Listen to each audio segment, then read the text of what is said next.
O dia 17 de março de 1976 marcou o nascimento de Elaine O'Hara, uma garota que cresceu sob o signo da resiliência e dos desafios.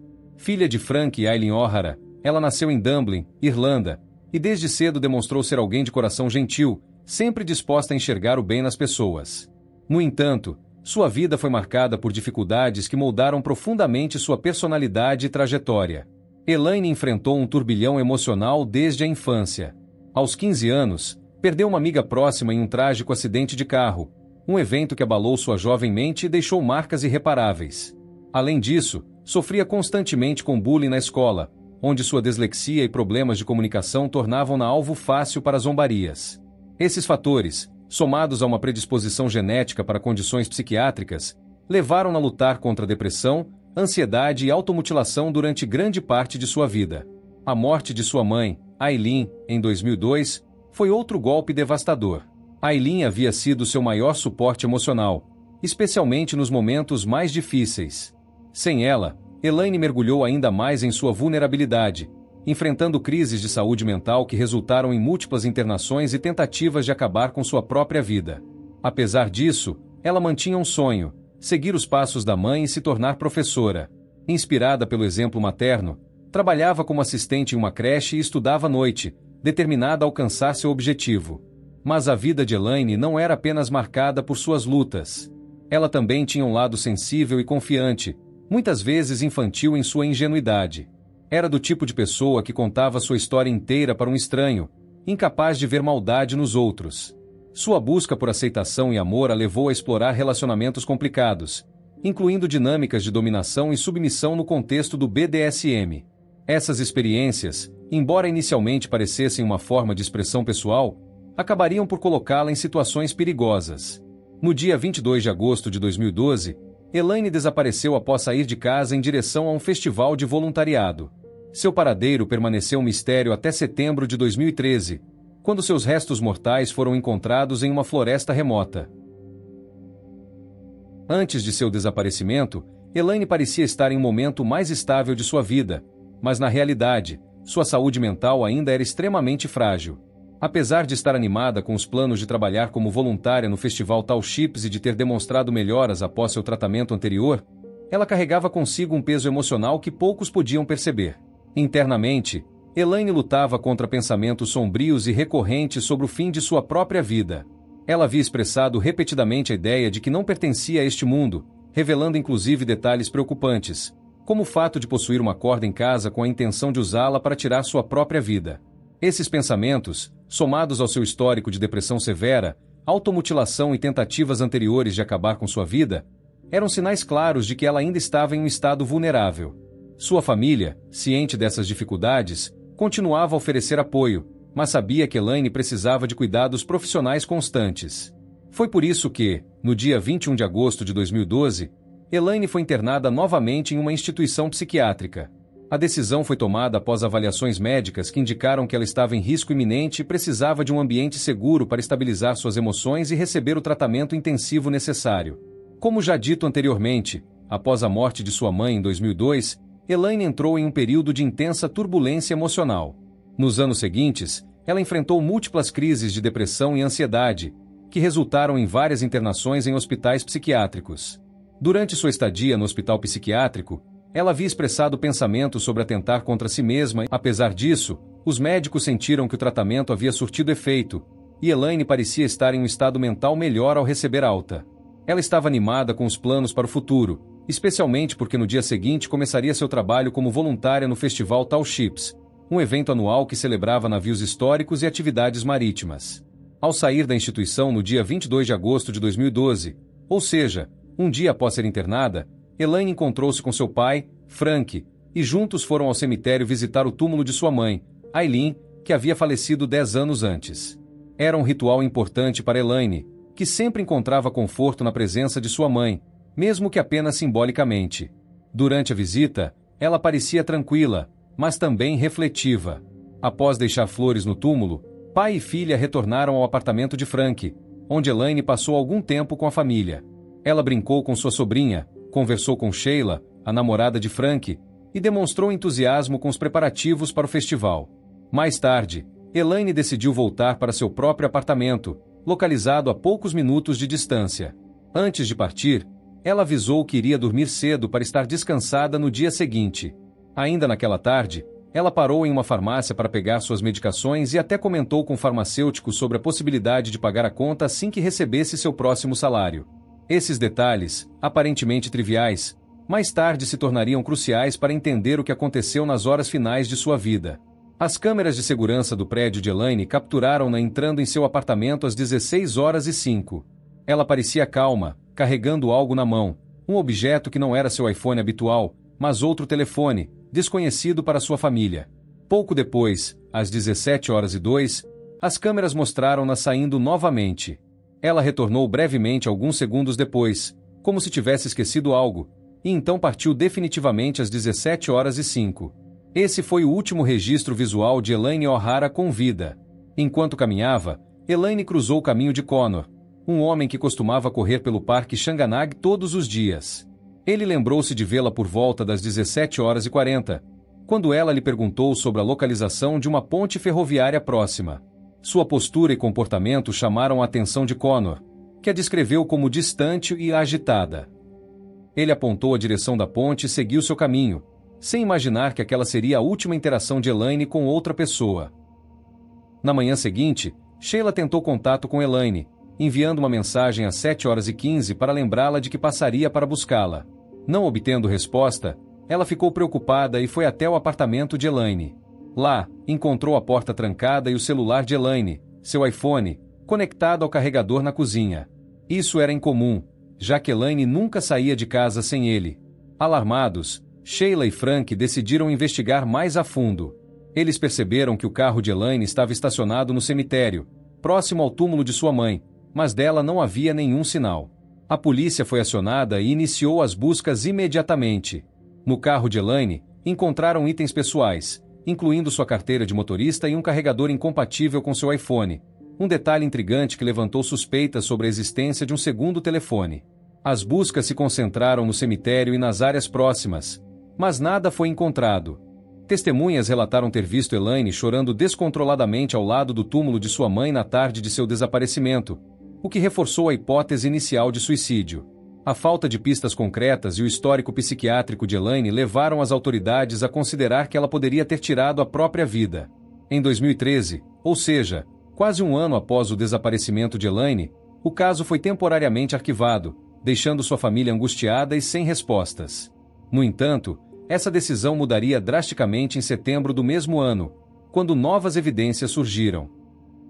Em 10 de setembro de 2013, 3 homens estavam pescando no reservatório de Vartre, localizado próximo a Holdwood, condado de Wicklow, quando perceberam algo brilhando na água superficial causada por um verão particularmente seco. Eles recuperaram um saco contendo vários itens que pareciam fora de lugar: correntes de metal, 2 algemas, algemas de tornozelo e uma máscara de gás. Um dos pescadores, Billy Fallon, levou esses itens para a delegacia de Holdwood, onde foram catalogados e analisados. A descoberta desses objetos bizarros chamou a atenção do agente de polícia James Gordon, que liderou uma investigação subsequente no local. Enquanto isso, em 13 de setembro de 2013, uma mulher que treinava cães, Magali Ver, encontrou ossos espalhados em uma clareira nas montanhas de Kilak, localizadas a cerca de 16 quilômetros do reservatório. A descoberta incluía uma mandíbula, costelas e outros fragmentos ósseos que, após análise, foram confirmados como sendo de Elaine O'Hara através de comparação com registros dentários. A polícia notou a coincidência entre os achados no reservatório e o local onde os ossos foram encontrados, sugerindo uma possível ligação entre os itens e a morte de Elaine. As buscas no reservatório de Vartre continuaram, resultando na recuperação de mais itens associados a Elaine. Entre eles, 2 telefones celulares Nokia, conhecidos como burnerphones devido ao seu propósito de uso temporário e anônimo, foram encontrados. Esses telefones, além de óculos de sol, uma mochila, 2 facas, chaves, uma máscara de couro, um inalador e uma corrente com anel foram meticulosamente catalogados. A análise dos celulares revelou mensagens detalhadas entre Elaine, identificada como Slav nos contatos, e uma pessoa referida como Master ou Mister, sem vogais para mascarar a identidade. As mensagens eram explícitas, falando sobre práticas BDSM, fantasias violentas, e até mesmo planos para cometer um assassinato, com Elaine sendo aparentemente manipulada para participar. Ao investigar novamente o apartamento de Elaine em Blackrock, a polícia encontrou uma coleção de itens que confirmavam seu envolvimento em práticas de BDSM. Entre os objetos estavam correntes de metal, uma máscara de gás, roupas de látex, uma corda e vários outros acessórios de fetichismo. Além disso, havia uma nota com o site fetlife.com, um portal para indivíduos com interesses em BDSM e fetichismo. Uma descoberta particularmente reveladora foi um contrato de submissão sexual datado de setembro de 2010, onde Elaine concordava em ser a submissa de alguém em troca de certas condições e limites. Por fim, durante uma inspeção mais minuciosa, especialmente sob o colchão de Elaine, a polícia descobriu furos de faca e manchas de sangue, junto com amostras de sêmen. Estes achados sugeriam que, além das práticas consensuais de BDSM, havia ocorrido violência extrema ou talvez não consensual no apartamento de Elaine, corroborando com as evidências de atividades sexuais violentas que poderiam ter levado sua morte. A investigação começou a se aprofundar quando a polícia analisou os registros de comunicação de Elaine em sites de fetiche, como Felife e Out.com. Eles encontraram uma interação contínua entre Elaine e um usuário identificado como Architectex72. Este pseudônimo eventualmente levou à identificação de Graham Dver, um arquiteto bem-sucedido de Dublin, casado e pai de 3 filhos. Graham Dver nasceu em 13 de setembro de 1972, em County Cork, na Irlanda. Desde jovem, ele era visto como uma pessoa amigável, com muitos amigos e uma forte ética de trabalho. Sempre nutriu o sonho de se tornar arquiteto, algo que conseguiu realizar ao ingressar na universidade, onde estudou arquitetura e construiu sua carreira. Durante esse período, conheceu Emma M. Sechane, sua primeira namorada séria, com quem teve um filho. No entanto, o relacionamento foi marcado por mudanças comportamentais preocupantes em Graham após o nascimento do bebê, incluindo abuso emocional e manipulação, o que levou Emma a deixá-lo pouco tempo depois. Mais tarde, Graham conheceu Gemma, outra estudante de arquitetura, com quem se casou e teve 2 filhos.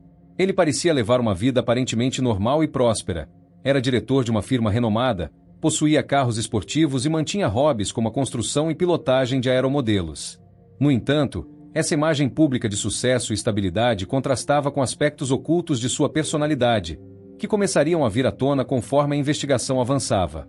Para sua família, colegas de trabalho e amigos próximos, Graham era visto como um homem dedicado à carreira e aos seus entes queridos, sem qualquer indício de envolvimento em atividades suspeitas ou criminosas. A análise dos dados de localização das torres de celular foi crucial.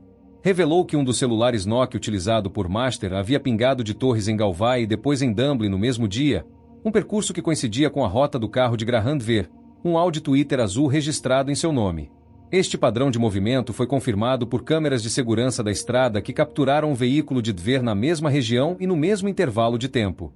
Além disso, a revisão das câmeras de segurança do prédio onde Elaine morava mostrou Graham entrando e saindo do edifício em várias ocasiões antes de seu desaparecimento. Ele era visto tentando esconder seu rosto das câmeras, um comportamento suspeito que chamou a atenção dos investigadores. Em uma ocasião, ele foi inadvertidamente pego de frente pela câmera, confirmando visualmente sua identidade. Os textos entre Elaine, chamada como Slav em um dos Nokia, e Graham, conhecido como Master ou Mister, eram extremamente gráficos. Eles detalhavam fantasias violentas, incluindo desejos de Graham de matar uma mulher durante o ato sexual e a manipulação de Elaine para participar desses planos, prometendo-lhe um filho em troca. A natureza dessas mensagens não só revelava o caráter abusivo e manipulador de Graham, mas também sua intenção de cometer assassinato. A investigação digital expandiu-se para o computador de Graham, onde os investigadores encontraram um tesouro de conteúdo perturbador. Seus arquivos incluíam conteúdo pornográficos perturbadores sobre coisas muito pesadas, histórias de ficção que ele havia escrito sobre matar mulheres, e vídeos caseiros de sexo violento onde ele e Elaine apareciam. Um dos vídeos mais chocantes mostrava Graham efetivamente cortando Elaine durante um ato sexual.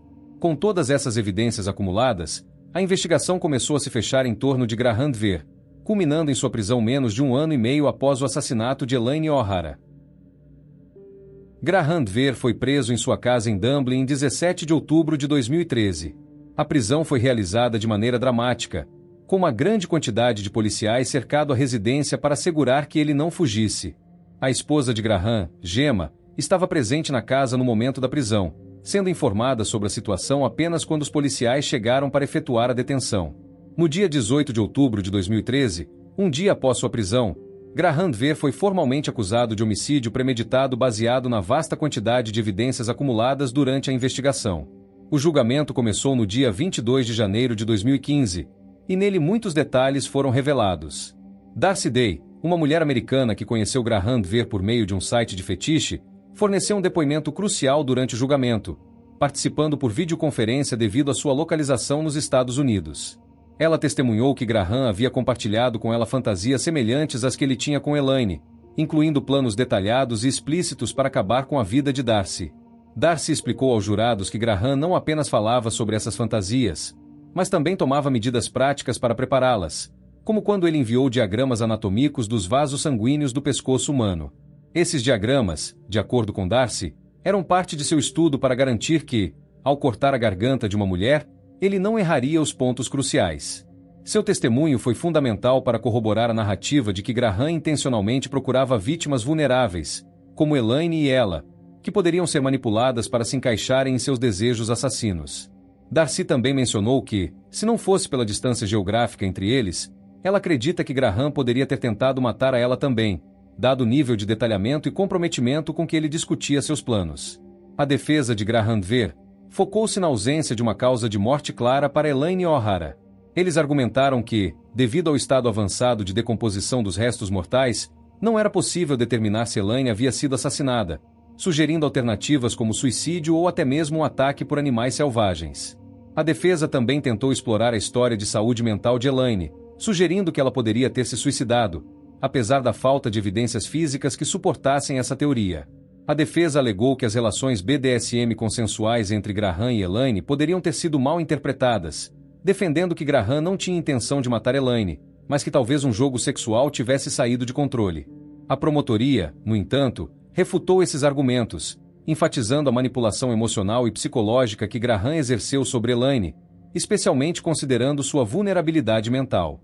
Eles argumentaram que as circunstâncias do desaparecimento e a subsequente descoberta do corpo de Elaine, junto com a natureza das mensagens entre ela e Graham, tornavam um suicídio altamente improvável. Destacaram que Graham tinha um plano detalhado para cometer o assassinato, que ele tentou encobrir como um suicídio, e que todas as evidências apontavam para um ato premeditado. Os depoimentos das pessoas próximas a Elaine O'Hara revelaram um lado sombrio e vulnerável de sua vida pessoal. Amigos confirmaram que ela estava profundamente envolvida em relacionamentos BDSM, muitos dos quais eram marcados por dinâmicas extremas e abusivas.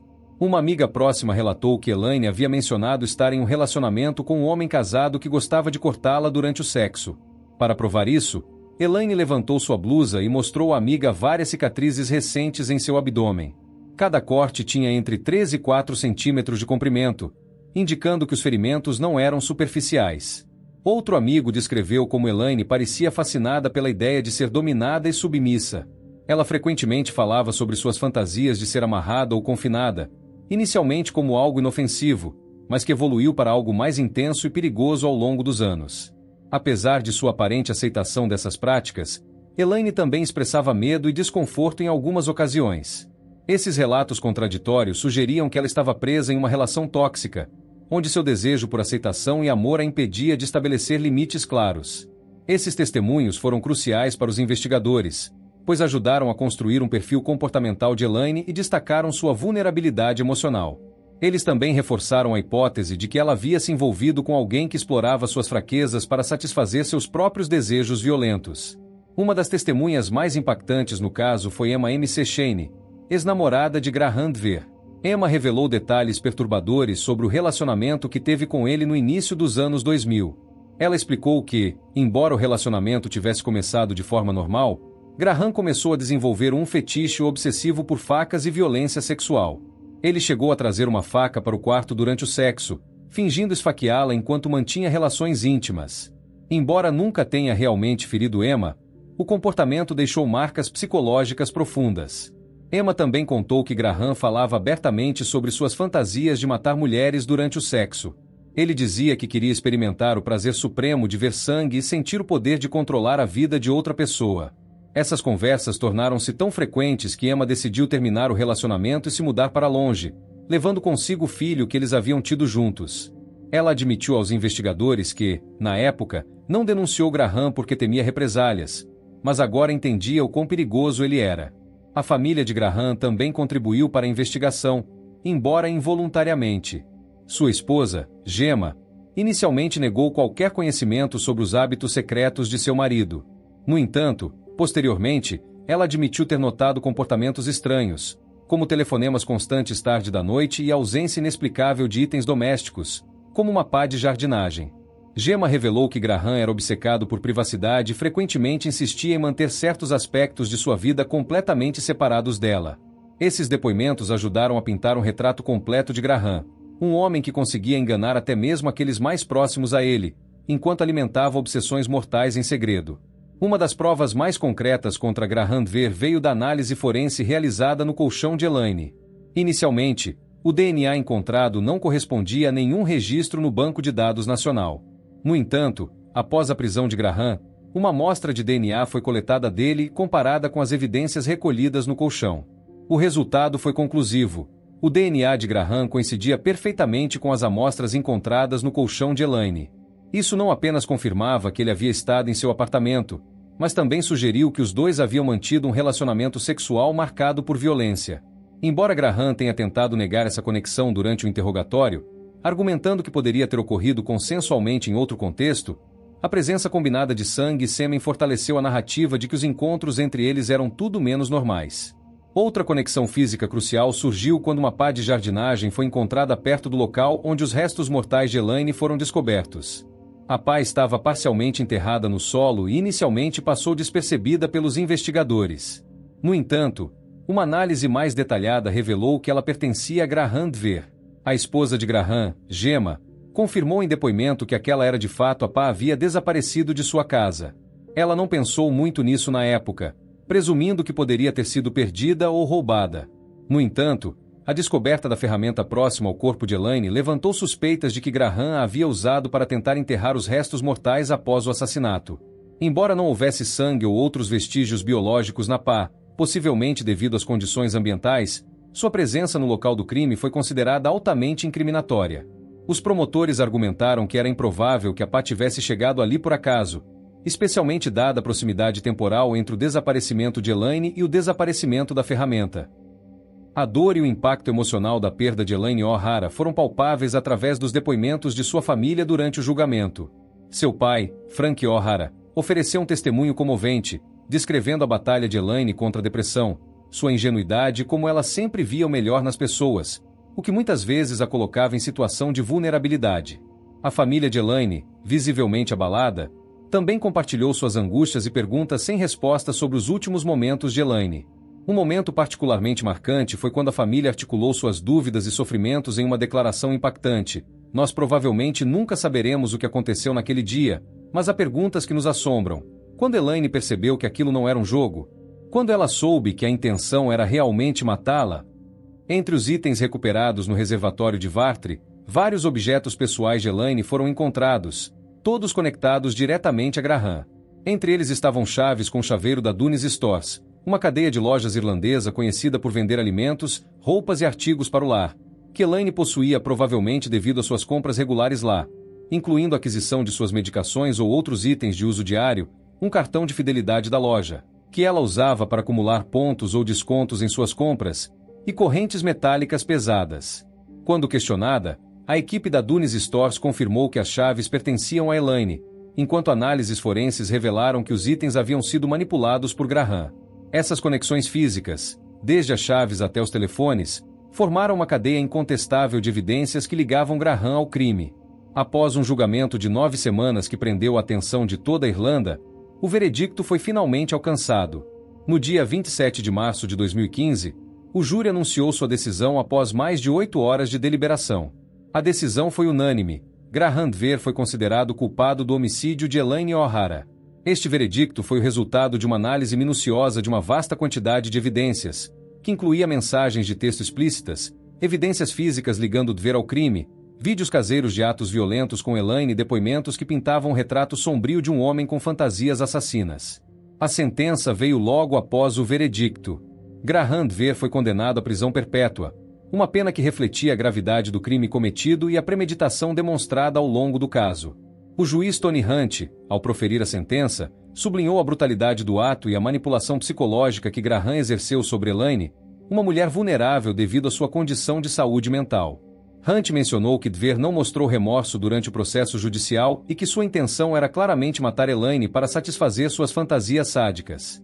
A sentença de prisão perpétua significa que Graham Dver passará o resto de sua vida atrás das grades, com uma revisão de sua sentença após 12 anos, como é comum na jurisprudência irlandesa para crimes de homicídio. No entanto, dado o caráter premeditado e violento do assassinato, havia poucas expectativas de que ele fosse considerado para liberdade condicional em um futuro próximo. A decisão do juiz foi recebida com alívio pela família de Elaine, que, embora nunca pudessem recuperar o que foi perdido, sentiram que a justiça havia sido feita, ao menos em parte, com a remoção permanente de Dver da sociedade. Este veredicto e a consequente sentença encerraram um capítulo legal, mas deixaram muitas questões emocionais e morais em aberto, especialmente em relação à proteção de indivíduos vulneráveis em contextos de relações complexas e as responsabilidades dos indivíduos em práticas de BDSM para garantir consentimento e segurança. A condenação de Graham Dver foi um marco na discussão sobre a linha entre fantasia e realidade, e a responsabilidade criminal em casos onde essa linha é cruzada de maneira fatal. Após sua condenação em 2015, Graham Dver não aceitou passivamente sua sentença de prisão perpétua. Ele e sua equipe jurídica começaram uma série de tentativas de apelação, baseadas principalmente em questões técnicas e legais relacionadas à obtenção e uso de dados de localização de celulares durante a investigação. A principal alegação de Dver era que a polícia havia violado leis de privacidade ao acessar os dados de localização de seus telefones sem o devido processo legal.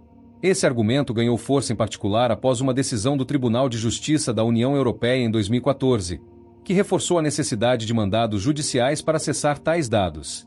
O caso de Dver subiu até o Supremo Tribunal da Irlanda, onde foi discutido se a maneira como os dados foram obtidos poderia invalidar a condenação. No entanto, em julho de 2024, o Supremo Tribunal decidiu a favor da promotoria, mantendo a condenação de Dver. A decisão reforçou que, apesar das questões técnicas sobre a coleta de dados, havia evidências suficientes e de outras naturezas que sustentavam o veredicto de homicídio premeditado. O caso de Elaine O'Hara e a subsequente condenação de Graham Dver tiveram um impacto profundo na sociedade irlandesa e além, despertando uma discussão pública sobre os limites do consentimento em relacionamentos BDSM. Ele trouxe à tona questões sobre como práticas de dominação e submissão devem ser reguladas para garantir que o consentimento seja verdadeiramente informado, contínuo e revogável.